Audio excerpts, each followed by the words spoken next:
Hey guys, I will show you how to fix this problem. So let's fix this issue together. First of all, we need to open settings. So right click on the start icon and click on settings.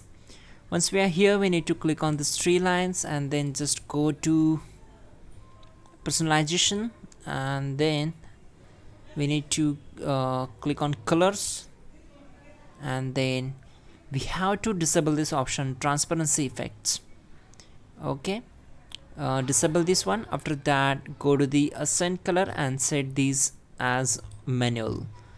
Once done, go back, then this time go to accessibility and then click on visual effects, and now we need to turn off this option transparency effect from here also, and turn off this option also, animation effects. Once done, just close this window, then go to search bar, type here the device manager, and then click here to open it. Once we are here, we need to expand the display adapters. Right click on the particular device, go to its properties, go to drivers tab and click on update driver. Make sure you are connected with your internet connection, then select first option. If this not works, you can choose this second one also. Then select model, click on next, and there we go, complete the process.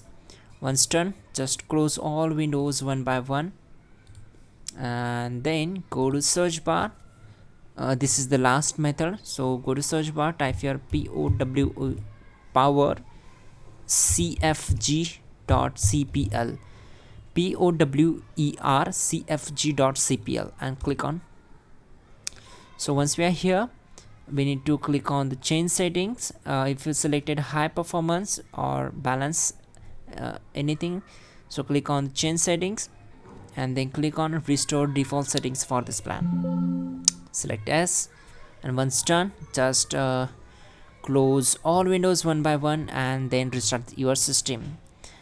That's it guys. You can also check out our pin comment, or in a description box you will get a link there, so click on it and it will help you to fix this issue quickly and effectively. That will be a better way to fix this issue, and then restart the system. That's it. Like the video and please do subscribe the channel.